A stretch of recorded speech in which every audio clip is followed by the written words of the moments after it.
पिछले पाठ में हमने जाना कि व्यक्ति क्या होता है। अब देखते हैं कि हम इसे किन क्षेत्रों में लागू करते हैं। इसका पहला क्षेत्र लाभ और हानि है, जब हम किसी भी व्यवसाय में लाभ और हानि की गणना करते हैं।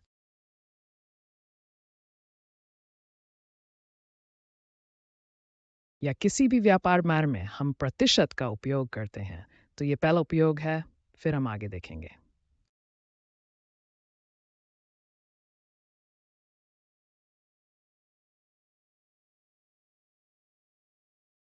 मार्कअप का मतलब होता है कीमत में वृद्धि। यहाँ भी हम प्रतिशत का उपयोग करते हैं। फिर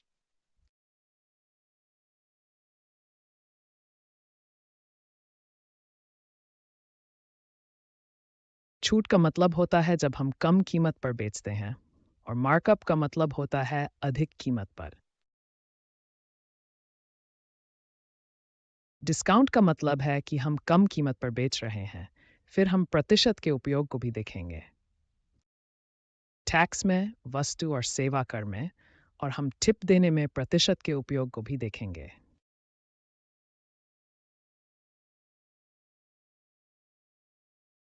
और अंत में हम ब्याज की गणना में प्रतिशत के उपयोग को देखेंगे। तो ये सभी प्रतिशत के अनुप्रयोग हैं।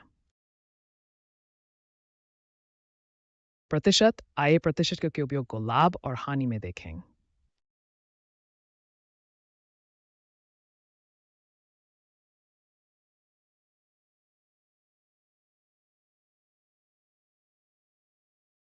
अब मान लीजिए मैं किसी भी वस्तु या सेवा का विक्रेता हूँ। ये मैं हूँ, और मैं कुछ वस्तुएं या कुछ बेच रहा हूँ।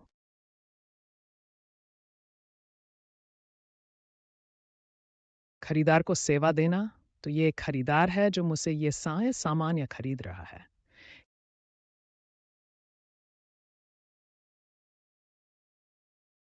तो जब मैं सामान या सेवा बेच रहा होता हूँ, तो मेरी कुछ लागत मूल्य होती है, और फिर मैं अपना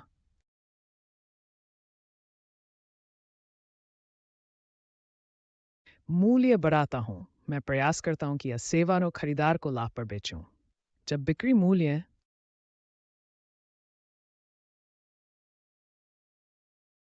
मेरा बिक्री मूल्य एसपी का मतलब बिक्री मूल्य होता है। जब मेरा बिक्री मूल्य मेरी लागत मूल्य से अधिक होता है, तो मैं लाभ कमाऊंगा। लेकिन अगर मेरा बिक्री मूल्य मेरी लागत मूल्य से कम है, तो इसका मतलब है कि यदि मैं सामान या सेवा को अपनी लागत मूल्य से कम कीमत पर बेचता हूं, तो मैं नुकसान में हूं।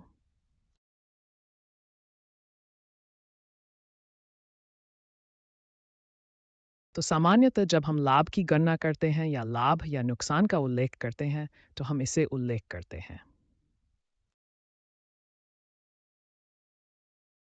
प्रतिशत के रूप में, और जैसा कि हमने पिछली कक्षाओं में देखा था, प्रतिशत में वह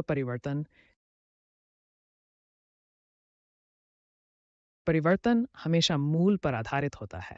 इसलिए इस मामले में मूल मेरी लागत मूल्य है।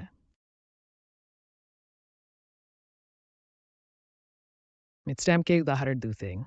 उदाहरण चाहिए, उदाहरण ईट और डर पर।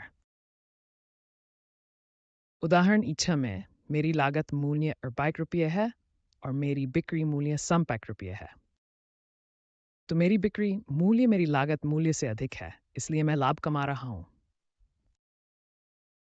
तो बिक्री मूल्य में से लागत मूल्य घटाने पर मैं 28 रुपये का लाभ कमा रहा हूँ। अब अगर मुझे इस लाभ को प्रतिशत के रूप में बताना हो, तो मैं इस लाभ की गणना करूंगा।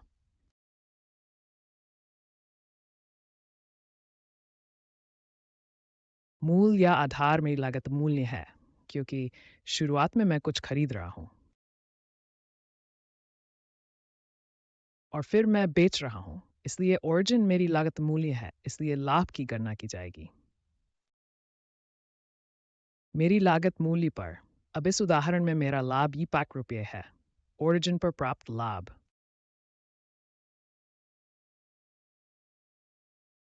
ये लागत मूल्य है। अब अगर मुझे लाभ को प्रतिशत के रूप में बताना हो, तो मैं क्या करूंगा? मैं इस 5 रुपये को अपनी लागत मूल्य पर प्रतिशत के रूप में गणना करूंगा।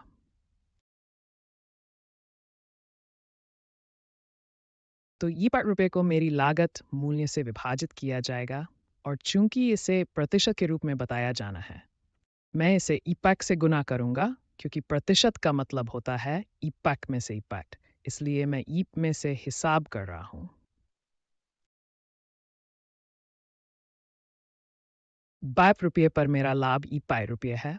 तो ई पैक रुपये पर मेरा लाभ क्या होगा? तो ई पैक को ऊ पैक से विभाजित करके फिर ई पैक से गुना करूंगा। ई पैक से यह ई पैक प्रतिशत की अवधारणा के लिए है और यह ई पैक मेरा लाभ है। तो इन दोनों संख्याओं के बीच भ्रमित मत होइए। तो ए पैक को अ पैक से विभाजित करके ए पैक से गुना होगा। ई पैक को ड से विभाजित करने पर उसी होता है, तो मेरा लाभ उसी प्रतिशत है। अब x के मामले में आइए उदाहरण ड देखें। उदाहरण ड में मेरी बिक्री मूल्य पैक उसी है, जबकि मेरी लागत मूल्य डू पैक थी। इसका मतलब मैं बेच रहा हूँ।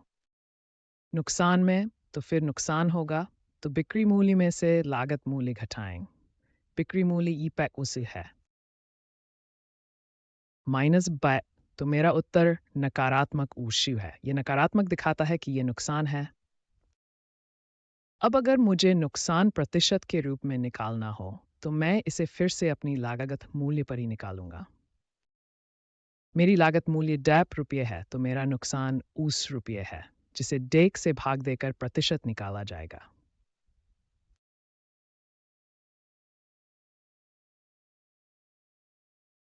लेकिन जब मैं हानि प्रतिशत की गणना करता हूं, तो उसी को से विभाजित करके सी ई पैक से गुना करता हूं।